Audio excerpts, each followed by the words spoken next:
Hello everyone, welcome to my YouTube channel Accountancy Smart Concept. मैं Sajal Dutta, associate professor. तो आज मैं उस दिन सिखाया था इनकम एक्सपेंडिचर से रिसिप्ट पेमेंट कैसे बनाया जाए। रिसिप्ट पेमेंट से तो हम लोग इनकम एक्सपेंडिचर बनाया और इनकम एक्सपेंडिचर से रिसिप्ट पेमेंट कैसे बनाते हैं वो सिखाया। आज कुछ इस चैप्टर का कुछ इम्पोर्टेंट चीज़ें सिखाऊंगा जो वो आगे जाके बहुत इस साल में तो लगेगा ही और आगे जाके भी बहुत ज़रूरत पड़ेगी। ध्यान से सुनना। Recurring expenditure.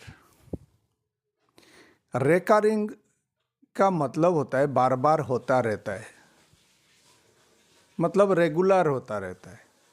तो recurring expenditure is one which takes place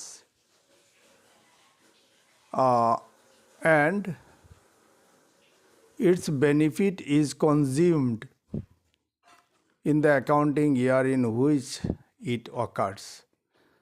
अच्छा, इसका रेकरिंग का मतलब होता है उसका बेनिफिट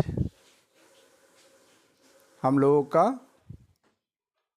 एक साल में एक्सपेंडिचर का इस साल में हम लोग कंज्यूम कर लेते हैं। जैसे सैलरी दिया, वेजेस दिया, रेंट दिया, ऐसा कुछ खर्चा होता है वो हम लोग इस साल के लिए ही दिया है। ठीक है, आउटस्टैंडिंग होने से ऐड करते हैं, प्रीपेड होने से लेस करते हैं, तो इस साल का कितना एक्सपेंडिचर हुआ वो हम लोग निकाल लेते हैं। और नॉन रिकरिंग होता है, बार बार होता नहीं है, 2 साल 3 साल बाद एक बार होता है, 5 साल। When payment is made, it is shown on the credit side। अच्छा, ये तो हो गया। जैसे purchase of books, furniture, assets type का जो कुछ खरीदते हैं उसको बोलता है नॉन रिकरिंग। ठीक है, तो रिकरिंग एक्सपेंडिचर का साथ हम लोग का रेवेन्यू का गोली बाई है और एसेट्स परचेज किया है वो नॉन रिकरिंग होता है। ठीक है, समझ गए हम लोग। रिकरिंग इनकम, जैसे सेल करते हैं हम लोग, गुड सेल करते हैं, ये वाला हम लोग का रिकरिंग इनकम, या इसको बोलता है रेवेन्यू इनकम। मतलब सेल करना, गुड्स बेचना हमारा मकसद है, मेन मकसद। इसके बाद नॉन रिकरिंग होता है, जैसे बिल्डिंग बेच दिया, डोनेशन फॉर बिल्डिंग फंड, लिगासी, ये कभी कभी होता है। लाइफ मेंबरशिप फीस, ये सब कभी कभी होता है। और सब्सक्रिप्शन जैसे हुआ, सब्सक्रिप्शन हो गया तुम्हारा। अभी इस चैप्टर रिलेटेड क्या होगा, रिकरिंग इनकम, सब्सक्रिप्शन हो गया, जनरल डोनेशन हो गया, फीस हो गया, ये सब जनरल पब्लिक देता है या तो उसका मेंबर, ऑर्गेनाइजेशन का मेंबर देता है, तो इसको बोलता है recurring income. Non recurring income होता है जैसे donation for building, life membership fees, legacy, ये सब होता है नॉन रिकरिंग, बार बार होता नहीं है, इसको बोलता है रिकरिंग। तो रिकरिंग में 4 पार्ट है, एक रिकरिंग एक्सपेंडिचर और non recurring expenditure, recurring income और रिकरिंग नॉन रिकरिंग इनकम हो गया, ये एक पार्ट। अभी आया कैपिटल इनकम और रेवेन्यू इनकम। पहले रेवेन्यू सीख लेते हैं, हम लोग सीख के आया है। जैसे रेवेन्यू इनकम होता है सब्सक्रिप्शन, रेंट पाया, हम लोग इंटरेस्ट पाया, इंटरेस्ट ड्यू अब तक दिया नहीं, ये सब होता है इस साल का रेवेन्यू इनकम। मतलब ये वाला रिकरिंग टाइप का है। अच्छा, कैपिटल इनकम होता है जैसे हम लोग एक तो मशीन खरीदा है, for example value of the investment purchase 5,000, इसको 6,000 में बेच दिया, 1,000 हुआ। हम लोग इन्वेस्टमेंट मतलब कोई कंपनी का शेयर खरीदा हम लोग 5,000, अभी मार्केट में बेच के हम लोग 6,000 रुपया पा लिया, तो ये वाला हो जाएगा 1,000 रुपया कैपिटल इनकम। ये कैजुअल इनकम मतलब रिकरिंग नहीं होता है, ये वाला कभी कभी होता है, 1 साल 2 साल बाद होता है, तो ये वाला हुआ कैपिटल इनकम। अभी फर्नीचर बेचा, फर्नीचर का दाम है सपोज 10,000 रुपया, उसका डिप्रिसिएशन देने के बाद हुआ तुम्हारा 8,000 रुपया, ठीक है। बेच दिया 12,000 में, तो कैपिटल वैल्यू जितना कॉस्ट प्राइस का ऊपर जितना बेचा 2,000, ये वाला 2,000 हो जाएगा कैपिटल इनकम। और डेप्रिसिएशन बाद देने के बाद जो वैल्यू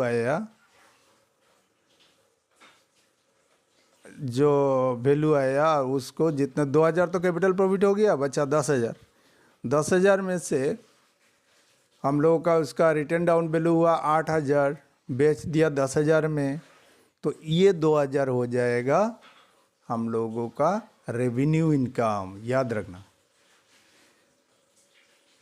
एक मशीन का दाम है 10,000 रुपया, डेप्रिसिएशन बाद देने के बाद हुआ 8,000, तो 8,000 में बेचने से नो लॉस नो गेन।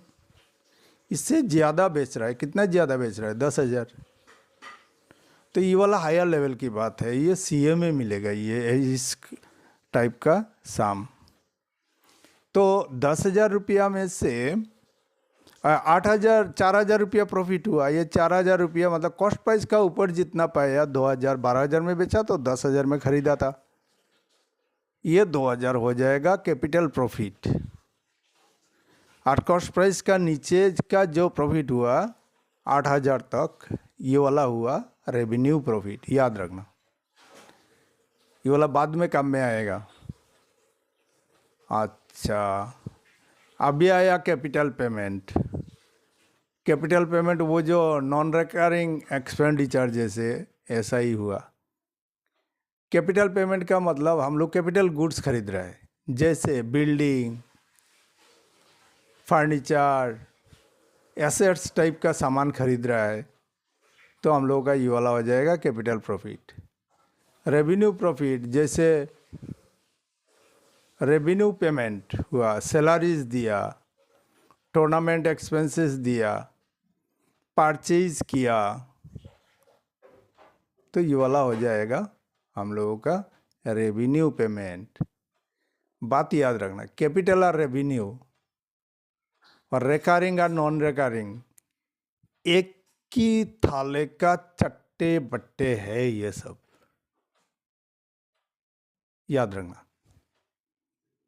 ध्यान से पढ़ना थोड़ा। अच्छा, एंडोमेंट फंड, ये फंड बनता है गिफ्ट से। It is meant for special purpose. ये वाला लायबिलिटी साइड में जाता है बैलेंस शीट का, एंडोमेंट फंड। और इसका साथ जो इनकम आता है इस फंड का साथ ऐड होता है, और this fund is invested in special profit and loss on realise of such investment is adjusted to this fund. इस फंड में कुछ शेयर बेच दिया, इन्वेस्ट किया, उसमें कुछ लॉस हो गया, तो इस फंड का साथ ही एब्जॉर्ब हो जाता है। मतलब इस फंड से हम लोग इसका लाभ से लॉस जितना होता है वो वाला मेकअप कर लेते हैं। उस फंड अलग सा टाइप का होता है। तो इस चैप्टर का नाम नॉट फॉर प्रॉफिट ऑर्गेनाइजेशन भी है और फंड बेस्ड अकाउंटिंग भी बोलता है इस चैप्टर को। ठीक है, फंड अलग अलग फंड बनता है, एंडोमेंट फंड, अगरा फंड, वगैरह फंड। तो इसको हम लोग बैलेंस शीट का लायबिलिटी साइड में लिखते हैं। कैपिटल फंड, कॉर्पस फंड और general fund. Capital fund, corpus fund और जनरल फंड बोलता है। कोई एक एक ऑर्गेनाइजेशन एक एक टाइप का नाम देता है। ये वाला general fund, the term capital fund is used in case of non trading organisation is in place of term capital. It is sometimes called general fund, accumulated fund, corpus fund. इसके बाद general fund बोल दिया। अच्छा, capital fund जो बोलते हैं उसका different नाम रहता है। कृष्णा का जैसे बहुत सारा नाम होता है, लेकिन एक ही कृष्णा है तो नाम बहुत रहता है, वो वाला देख लेना। नहीं तो ये वर्ड के लिए कॉर्पस फंड बोल दिया, क्या बोला, बाप रे बाप, ये वाला क्या होता है? तो ये वाला कुछ नहीं है, ये वाला कैपिटल फंड है। It is excess of assets over liabilities. Assets से लाइबिलिटीज जितना वाला को माइनस करने के बाद जो होता है वाला होता है कैपिटल फंड।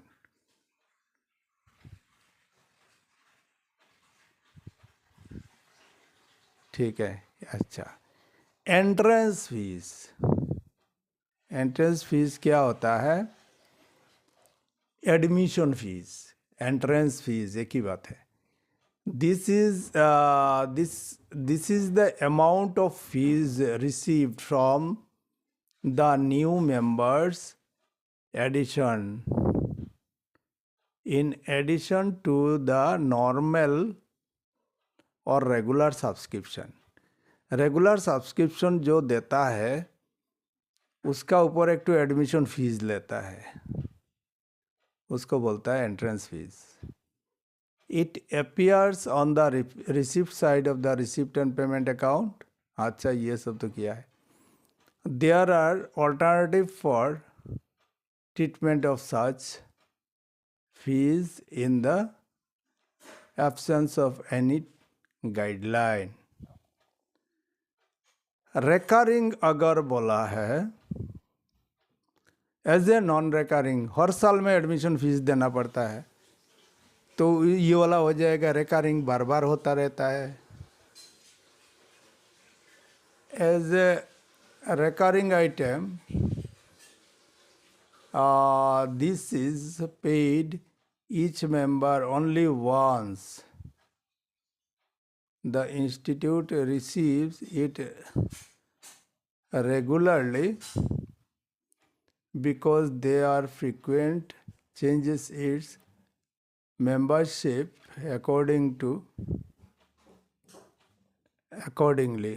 अच्छा, it should be treated as revenue income and credited to the income and expenditure account।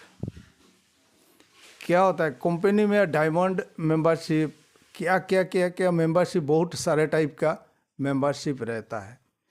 तो उस केस में क्या होता है, एंट्रेंस फीस एक बार एडमिशन ले लिया बस हो गया, ऐसा नहीं है। सिल्वर, डायमंड, ऐसा बहुत सारा कैटेगरी बनाता है मेंबर का। तो इस कैटेगरी से उस कैटेगरी में जाने से और एक बार एडमिशन फीस देना पड़ता है। तो ये वाला रेगुलर टाइप का हो रहा है तो इसको रिकरिंग बोलता है, और ये वाला इनकम एक्सपेंडिचर में आता है। अगर नॉन रिकरिंग हुआ तो entrance fees occurs once for all, एक बार में हो जाता है। So it is non-recurring in nature, therefore it should be capitalized and should be added to capital account in the balance sheet। non-recurring हुआ, एक बार में पूरा एंट्रेंस एक बार में दे दिया, तो ये वाला एंट्रेंस फीस कैपिटल का साथ ऐड हो जाएगा। और रिकरिंग हुआ, हर साल में देना पड़ता है, एडमिशन फीस कोई मेंबर को एक मेंबरशिप से दूसरा मेंबरशिप लेना चाहता है, जैसे पहले था सिल्वर, इसके बाद गोल्ड, इसके बाद और क्या क्या क्या क्या डायमंड, वैसे मतलब चेंज होता रहता है, तो उसको हर टाइम एडमिशन फीस देना पड़ता है। इसको रिकरिंग फीस ये वाला आ जाएगा इनकम एक्सपेंडिचर में, और नॉन रिकरिंग होने से ये वाला जाएगा कैपिटल का साथ ऐड हो जाएगा। अभी हम लोगों को कैसे पता चला? हम लोग कन्फ्यूज हो गए, भाई ये एंट्रेंस फीस दे दिया, क्या करूं? तो हम लोग ये वाला जो लिखा हुआ है, as it is not mentioned in the question that entrance fees is recurring or non-recurring, so we assumed that it is non-recurring। अगर हम लोग कैपिटल में लिया तो नॉन रिकरिंग, अगर इनकम एक्सपेंडिचर में लिया तो बोलो रिकरिंग, हो गया। अच्छा, अभी लाइफ मेंबरशिप फीस, कभी कभी क्या होता है, कोई मेंबर, कोई क्लब का मेंबर हो, चैरिटेबल इंस्टीट्यूशन हो, कोई भी हो, मेंबर पूरा लाइफ के लिए एक साथ दे देता है मेंबरशिप फीस। इसका दो ट्रीटमेंट होता है। The account is credited to a special fund। Life membership बोल के एक तो अकाउंट खुलेंगे, उसका क्रेडिट साइड में लिख देंगे। अच्छा, it is shown on the liability side, capital का साथ ऐड नहीं होगा, बैलेंस शीट का लाइबिलिटी साइड में दिखाएंगे हम लोग। और on the death of such member the amount, जब मर जाएगा मेंबर, उसका फंड को, लाइफ मेंबरशिप फंड को कैपिटल फंड में ऐड कर देंगे, कैपिटल फंड का साथ ऐड कर देंगे। कैपिटल फंड हुआ कैपिटल का अल्टरनेटिव, कैपिटल फंड का साथ ऐड हो जाएगा। और एक टू ट्रीटमेंट है, लाइफ मेंबरशिप अमाउंट क्या लाइफ में सब्सक्रिप्शन अकाउंट का साथ, लाइफ मेंबरशिप सब्सक्रिप्शन का साथ ऐड कर देंगे। करने के बाद हम लोग क्या करेंगे, it shown on the liability side of the balance sheet, ठीक है कोई बात नहीं। On the death of such, अच्छा ये वाला बता दिया। 2 number, amount credited to the life membership, अच्छा, but an amount equal to annual subscription is transferred to income and expenditure account। ये वाला भी कर सकते हैं हम लोग। लाइबिलिटी में लिखेंगे, लेकिन हर साल एक टू अमाउंट, सपोज 20 साल के लिए दिया 20,000 रुपया, तो हर साल का कितना हो रहा है? 20 साल के 20,000, एक साल के लिए 1,000। हर साल हम लोग 1,000 करके इनकम एक्सपेंडिचर का इनकम साइड में लिख कर उसको ख़त्म कर देंगे, ठीक है। अगर एक्सीडेंटली बीच में मर गया तो ये वाला पूरा अमाउंट के जितना बचा वो वाला कैपिटल फंड का साथ ऐड हो जाएगा। 3 number treatment, creditor life subscription में ऐड कर देंगे, लाइबिलिटी में बैठाएंगे। अच्छा, this amount is divided by the average life span of the member to determine the amount to be taken to the income expenditure and balance amount shown on the liability side of the balance sheet. और life span उसको idea कर लेंगे, वो कितना साल बचेगा बकरा, ठीक है। तो सपोज वो 20,000 रुपया दिया, सोचा ये तो बंदा और 10 साल से ज़्यादा नहीं बचेगा, तो 10 साल से अंदाज़ा लगाएंगे 10 साल बचेगा, तो 20,000 को 10 से माइनस डिवाइड करेंगे, तो 2,000 करके हर साल का इनकम एक्सपेंडिचर में लेंगे इनकम साइड में, और 20,000 से 2,000 2,000 करके माइनस करते करते करते करते हम लोग बैलेंस शीट से उसको नहीं किया कर देंगे। ठीक है, ख़त्म कर देंगे। ये वाला गया लाइफ मेंबरशिप फीस का घटना है। ये कैपिटल फंड का साथ ऐड नहीं होता है जब तक नहीं मरता है, उसका बैलेंस अमाउंट तब जाके ख़त्म होता है। अच्छा, अभी आया डोनेशन। इस चैप्टर में जो कन्फ्यूजन होता है वो थोड़ा मैं एक्सप्लेन कर रहा हूँ, देख लेना। ये वाला इम्पोर्टेंट है और फ्यूचर में जाके भी ये वाला revenue, recurring capital expenditure, revenue expenditure, recurring expenditure, recurring income, ये सब फ्यूचर में काम में आएगा। 2 नंबर बात, इनकम टैक्स जब कराऊंगा तब ये सब का ज़रूरत पड़ेगा। ये छोटा छोटा चीज़ें सीख के रखना अभी, तो फ्यूचर में जाके सर ने कुछ बोला क्लास में, रिकरिंग बोल दिया समझ में नहीं आया, कैपिटल एक्सपेंडिचर बोल दिया समझ में नहीं आया, रेवेन्यू रिसिप्ट बोला समझ में नहीं आया, कैपिटल रिसिप्ट बोला समझ में नहीं आया, ऐसा नौबत नहीं आएगा। पढ़ लेना, थोड़ा पढ़ाई करना पड़ेगा भाई। सीए तो बच्चों का खेल नहीं है। ठीक है, कितना स्टूडेंट पास परसेंटेज देखा, इसलिए क्वालिटी लेकर पढ़ो। ठीक है। अच्छा, डोनेशन 2 टाइप का होता है, एक होता है स्पेसिफिक पर्पस और एक होता है जनरल पर्पस। स्पेसिफिक पर्पस मतलब donation for building, donation for prize fund, donation for road fund, road एक बनेगा। ठीक है, रास्ते से थोड़ा दूर है ऑर्गेनाइजेशन, तो रास्ता का साथ मिलाने के लिए और एक रास्ता बनाना पड़ता है, साबुए। तो ऐसा स्पेशल फंड होता है। कभी कभी कोई ऑर्गेनाइजेशन, चैरिटेबल इंस्टीट्यूशन है, flood fund, drought fund, medical treatment fund, ये सब फंड बनाता है पब्लिक सर्विस देने के लिए। तो ये वाला स्पेसिफिक पर्पस के लिए बनाता है, तो उस फंड में जाएगा और लाइबिलिटी में जाएगा। डोनेशन फॉर जनरल पर्पस, तो डोनेशन फॉर जनरल पर्पस होने से अगर छोटा अमाउंट हुआ, नेग्लिजिबल अमाउंट हुआ तो इनकम एक्सपेंडिचर में चला जाएगा, बड़ा अमाउंट हुआ तो कैपिटल का साथ ऐड हो जाएगा, याद रखना। लीगासी, लीगासी एक तो चीज होता है। लीगासी मतलब वसीयत, सुना है कभी?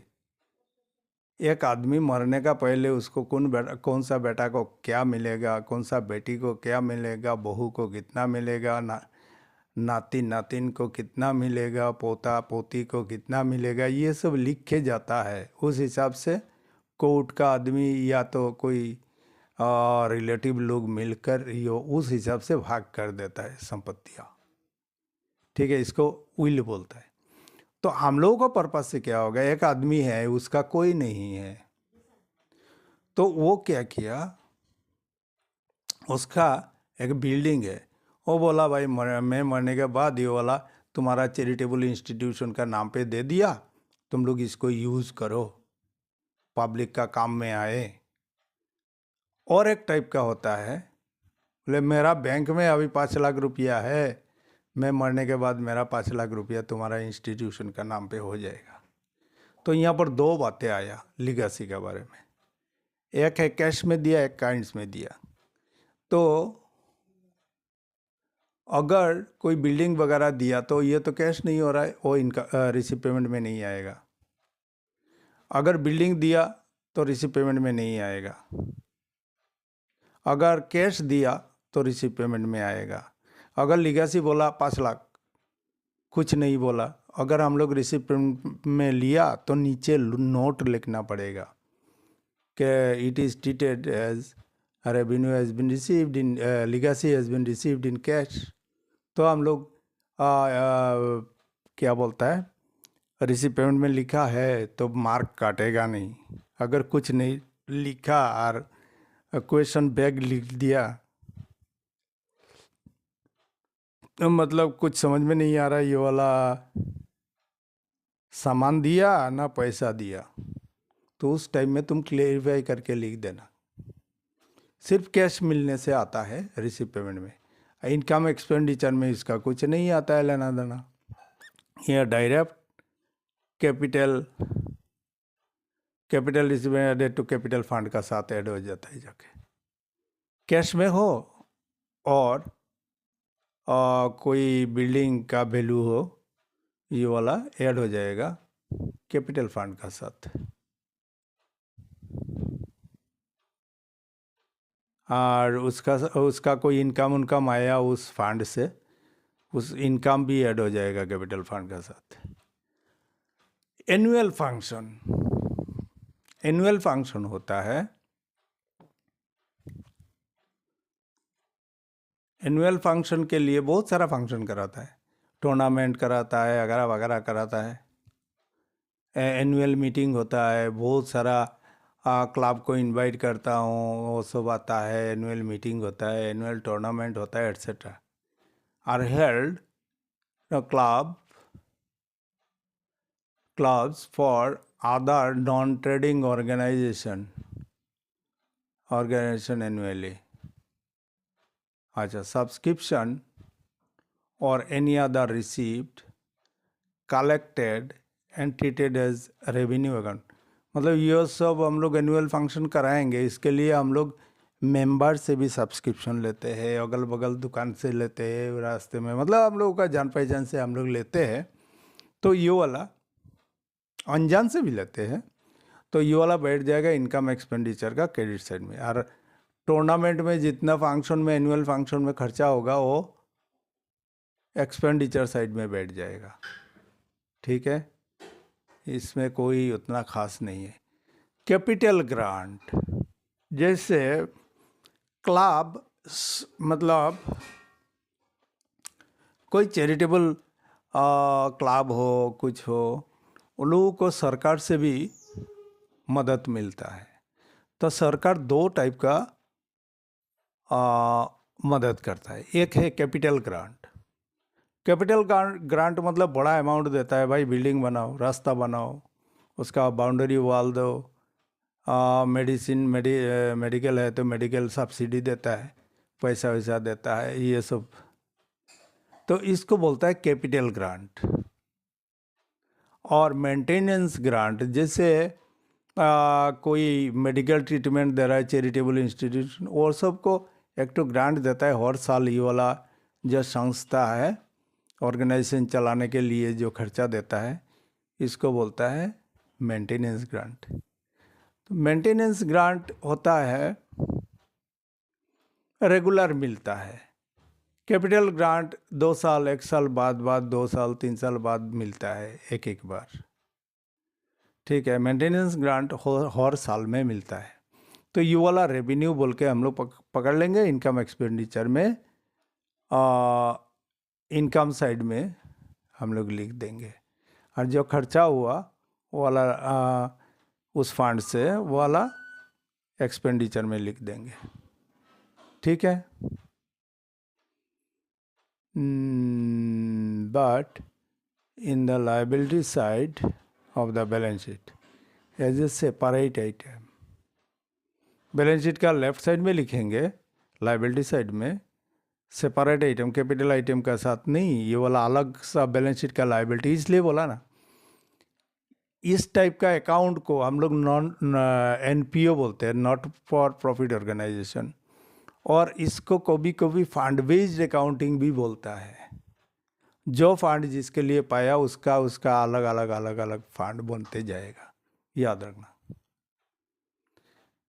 तो ये वाला हुआ थोड़ा इस चैप्टर का ऊपर थोड़ा नज़र डाला, क्या क्या खर्चा, क्या क्या इनकम, थोड़ा उसका आइडिया।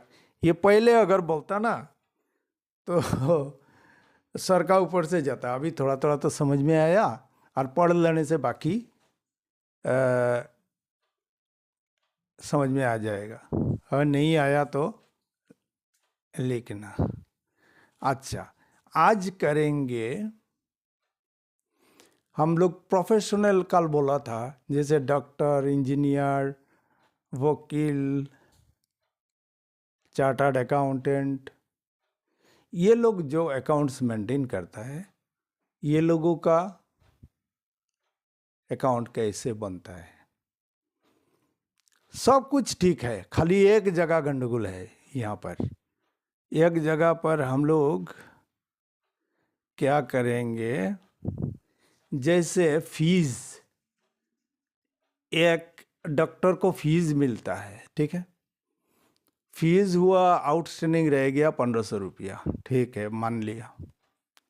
लेकिन इस फीस को जो bad debts, reserve for bad debts लिखते हैं ना, यहाँ पर रिजर्व फॉर आउटस्टैंडिंग फीस लिख देंगे 1500 रुपया।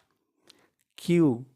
ये लोग फीस जो बाकी रह गया ना, उसके लिए क्लेम नहीं कर सकता है लीगली, मतलब कोर्ट में केस करके पैसा रिकवर नहीं कर सकता है। तो इसलिए आउटस्टैंडिंग खर्चा को एक बार ऐड करो फीस का साथ, ठीक है, और उसको कैंसिल करने के लिए और एक बार रिजर्व फॉर आउटस्टैंडिंग फीस लिख दो 1500। ये वाला ही फर्क है। और बैलेंस शीट में जाके 1500 रुपया आउटस्टैंडिंग फीस पाना बाकी एसेट्स होगा, उसमें से जैसे हम लोग सांडी डेटोर से new reserve for bad debts minus कर देते हैं, उसी हिसाब से हम लोग माइनस कर देते हैं, बस इतना ही।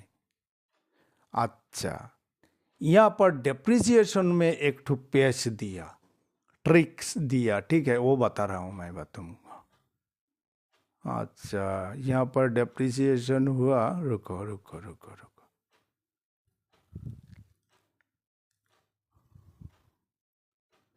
मेडिकल इन्वेस्टिंग 25,000 इन इक्विपमेंट। देखो ये जो डॉक्टर है, डॉक्टर जब बिजनेस शुरू किया, ये तो 25,000 का इन्वेस्टमेंट करके क्या करेगा।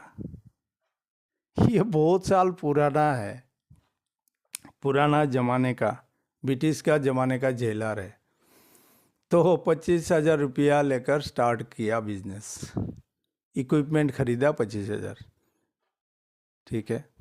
अच्छा, इक्विपमेंट मीन्स हथियार, वो बंदूक नहीं है, वो लोग का डॉक्टरी हथियार, ठीक है। और इक्विपमेंट खरीदा 4,000, ना ना ना ना, Bansal, doctor mister Bansal started practice as a private medical practitioner, investing 40,000 equipment on 1st January 23. His receipt and payment ये वाला हुआ। अच्छा, 1 जनवरी में स्टार्ट किया, 25,000 रुपया का इक्विपमेंट खरीदा, ठीक है। और साल का अंदर और खरीदा 4,000 रुपया का और इक्विपमेंट खरीदा, तो कितना हुआ, वो ये वाला 25,000 का अंदर ये वाला हुआ तुम्हारा रिसीव पेमेंट। अच्छा, इक्विपमेंट रुको, परचेज ऑन 1 अक्टूबर 4,000 का खरीदा, अक्टूबर में जाके 4,000 का खरीदा। ये जो रिसीव पेमेंट में दिखा रहा है, ये वाला खरीदा 4,000, और जनवरी में था उसका 25,000 टोटल, तो 25,000 का साथ 4,000 रुपया ऐड हो जाएगा, रुको समझा रहा हूँ। और 3,000 का, 25,000 में से 3,000 रुपया का इक्विपमेंट बेच दिया। कहानी क्या हुआ, 25,000 का बिजनेस तो स्टार्ट किया जब 25,000 का इक्विपमेंट खरीदा, 3,000 साल का बीच में बेच दिया, और 4,000 और खरीदा। यह हुआ उसका कहानी। इक्विपमेंट बेचा 2,000 में, 3,000 का सामान 2,000 में बेचा। अच्छा, अभी 3,000 का सामान 2,000 में बेच दिया, लॉस हो गया 1,000, ऐसा नहीं, डेप्रिसिएशन भी है, 20% डेप्रिसिएशन। ये वाला हुआ इक्विपमेंट का कहानी। क्या बोला बोलो तो? 25,000 का साल का पहला दिन खरीदा, 3,000 साल का बीच में बेच दिया, और 4,000 खरीदा। कब बेचा और कब खरीदा इसका भी डेट दिया हुआ है, और डेप्रिसिएशन भी दिया हुआ है। 3,000 का सामान जो बेचा वो कितना, कब बेचा, कितना में बेचा, ये भी दिया हुआ है। आइए आप लोग यहाँ पर कर लेते हैं। अच्छा, 25,000 में से 3,000 बेच दिया, तो 25,000 का दो भाग हो गया, एक हुआ 22,000 और एक हुआ 3,000। 3,000 को इस साल में कितना दिन यूज किया? 9 महीना। और 22,000 को पूरा साल यूज किया, उसका डेप्रिसिएशन कितना, रेट कितना दिया हुआ है क्वेश्चन में? 20%। तो 22,000 का ऊपर हुआ 4,400, और 3,000 का ऊपर हुआ 450 डेप्रिसिएशन, ठीक है। और 4,000 जो खरीदा है वो कितना दिन यूज़ किया हम लोग? 3 महीना। 20% करके कितना हुआ? 200 रुपया। टोटल डेप्रिसिएशन इस साल का हुआ 50-50, मतलब 5,050 रुपया। समझ गया? अच्छा, डेप्रिसिएशन का कॉस्ट प्राइस कितना था? बुक वैल्यू कितना था? 3,000। उसमें से डेप्रिसिएशन कितना हुआ? 450 माइनस कर दो तो रिटर्न डाउन वैल्यू, मतलब डेप्रिसिएशन। कभी भी कोई एसेट्स बेचा है तो उसका डेप्रिसिएशन बाद देने के बाद जो वैल्यू हुआ, उसमें बेचने से 2,550 में बेचते तो नो लॉस नो गेन होता। अभी हम लोग बेच रहे हैं 2,500 का, 550 का सामान बेच रहा है हम लोग 2,000 में, तो हम लोग का लॉस कितना हो रहा है? 5,500। ये वाला इनकम एक्सपेंडिचर का एक्सपेंडिचर साइड में जाएगा। अच्छा, ये वाला समझ गया। अभी देखो बैलेंस शीट में क्या किया, देखो बैलेंस शीट में 25,000 था पहले, उसका साथ और 4,000 जोड़ दिया, हुआ 29,000। और book value of the equipment sold कितना हुआ? 2,550। डेप्रिसिएशन लेने के बाद जो वैल्यू वाला बेच दिया तो हुआ 26,450। अभी डेप्रिसिएशन, टोटल डेप्रिसिएशन इस साल का कितना हुआ? 5,050। ये वाला माइनस करो, करके अमाउंट लिख दो राइट साइड में। ये वाला एसेट्स का वैल्यू अभी डेप्रिसिएशन बाद देने के बाद, बेचने के बाद भी 21,400 रुपया का इक्विपमेंट रह गया। समझ में आइंग? नहीं आइंग तो डिस्क्रिप्शन, सब्सक्रिप्शन क्या बोलता हूँ, कमेंट बॉक्स में लिख देना, ठीक है। अभी आया बुक का वैल्यू। बुक का तो ओपनिंग वैल्यू कुछ नहीं है भाई। ओपनिंग वैल्यू तो नहीं है यहाँ पर। पूरा साल में खरीदा बुक्स 3,000 का, उसका ऊपर लो 5%। अच्छा, उसका ऊपर 5% लेने से 3,000 का ऊपर 10% होने से 300 रुपया होगा, 5% होने से 150 रुपया होगा। अच्छा, लेकिन यहाँ पर बोल देता क्वेश्चन में पारनाम, एक साल में लो 5%, तब तो हम लोगों का खटिया खड़ा हो जाता। भाई यहाँ पर तो डेट नहीं है, ये वाला बुक्स कब खरीदा, तो हम लोग क्या निकालेंगे? एवरेज पीरियड 6 मंथ का लेते। अगर पारनाम बोलता, डेप्रिसिएशन लो 5%, पारनाम नहीं बोला तो बुक्स दिया 3,000, उसका ऊपर ही ले लो 5%। इसका नोट भी दिया हुआ है, देखो। पारनाम नहीं बोला है डेप्रिसिएशन का, इसलिए 3,000 का ऊपर 5% लिया। पारनाम बोलता तो इसका डेट नहीं है कब खरीदा, तो उसका ऊपर हम लोग लेते 6 महीने का। याद रखना, पारेनाम वर्ड टू दिमाग में मतलब स्क्रू ड्राइवर से अच्छा से टाइट दे देना। पारेनाम नहीं बोला इसलिए 1 साल का लिया। पारेनाम बोलता और डेट भी नहीं देता तो हम लोग 6 महीने का लेते। याद रखना, ठीक है। ये थोड़ा ठंडा दिमाग पे, अभी तो ठंडा का दिन, सर पे बर्फ़ डाल के और थोड़ा ठंडा करके ये वाला डेप्रिसिएशन इक्विपमेंट वाला थोड़ा देख लेना। मैं क्या बोला, 25,000 का, 25,000 में से 3,000 बेच दिया भाई, ठीक है। तो 2 पार्ट हो गया 25,000 का, एक पार्ट 22,000, एक पार्ट 3,000 हो गया। 3,000 वाला बेच दिया। कितना दिन यूज़ किया इस साल में? 9 महीना यूज़ किया। देख लेना, डेट देख लेना। अच्छा, और book value of the equipment sold, depreciation बाद देने के बाद जो वैल्यू आता है वो होता है बुक वैल्यू, ठीक है। तो इसके बाद आया कितना, इसको लेस करेंगे तो ये वाला टोटल जो बेच दिया वो लेस करो तो हुआ 26,450। उसमें से टोटल इस साल का डेप्रिसिएशन खर्चा कितना हुआ, हम लोग जो इक्विपमेंट यूज़ किया उसके लिए हम लोगों को डेप्रिसिएशन कितना देना पड़ रहा है। डेप्रिसिएशन किसी को देते नहीं है, मैं सिखाया पहले। मतलब ये वाला बिजनेस का अंदर की बात, इंटरनल ट्रांजैक्शन 50-50, मतलब टोटल हुआ इस साल का डेप्रिसिएशन के नाम पर खर्च हुआ 5,050 रुपया। तो ये वाला माइनस कर दो तो हो जाएगा 21,400। याद रखना,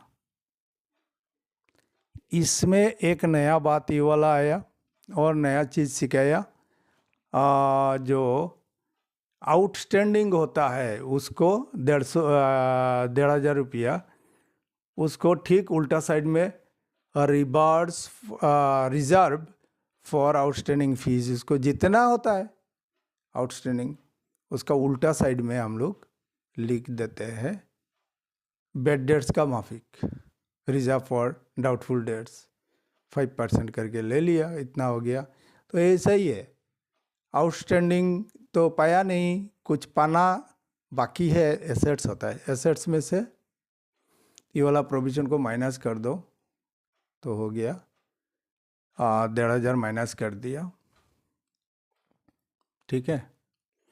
तो ये वाला एक नया चीज़ पाया कि प्रोफेशनल लोगों का अकाउंट्स बनाने का टाइम ये बात को ध्यान में रखना। और ये जो डेप्रिसिएशन का मामला है ये वाला इसमें भी आ सकता है, और पहले जितना इनकम एक्सपेंडिचर किया उसमें भी इस टाइप का क्वेश्चन आ सकता है। और पर एनम मतलब पूरा साल के लिए 5%, ये वाला वर्ड रहता तो बुक्स का ऊपर डेप्रिसिएशन लेता हम लोग 6 महीने का। साल में खरीदा, कब खरीदा डेट नहीं है तो 6 महीना। यहाँ पर इस नौबत नहीं आ रहा है क्योंकि यहाँ पर पार एनाम नहीं बोला, सिंपल सा बोला, इसलिए हम लोग 1 साल का डेप्रिसिएशन ले लिया। अच्छा, अरे दूसरा सब में इक्विपमेंट में भी तो पार एनाम नहीं बोला, फिर भी हम लोग ऐसे क्यों किया? क्योंकि वहाँ डेट दिया हुआ है, परचेज का डेट, सेल का डेट, ये सब दिया हुआ है। हम लोग कितना दिन बिजनेस में यूज़ किया ये वाला को अंदाज़ा लगा लिया हम लोग, इसलिए दिया, इसलिए ऐसे हुआ। समझ में आया? बस इतना ही। तो इस चैप्टर को फिलहाल ख़त्म कर रहा हूँ, बाद में और चैप्टर लगाऊंगा धीरे धीरे। अभी कॉन्सेप्ट को, मतलब कॉन्सेप्ट टेक्निक करने का आइडिया क्या क्या चीज़ है इस चैप्टर में, सारा बातों को मैं एक लगभग हिला दिया। देखना, अभी इजी लगेगा शाम करने में, और मैं टाइम टू टाइम देते रहूँगा। सब्सक्राइब करके रखना चैनल को, ठीक है। मैं पहले ख़त्म कर लेता हूँ तो इसके बाद धीरे धीरे और जो इम्पोर्टेंट लगता है और अच्छा होगा तुम लोगों के लिए वो दूंगा। तो सब्सक्राइब करके रखने से ये वाला मिलेगा, नहीं तो नहीं मिलेगा। किधर किधर गुम हो जाएगा और बाद में नहीं मिलेगा, पछताओगे बाद में। ठीक है, याद रखना। Thank you very much.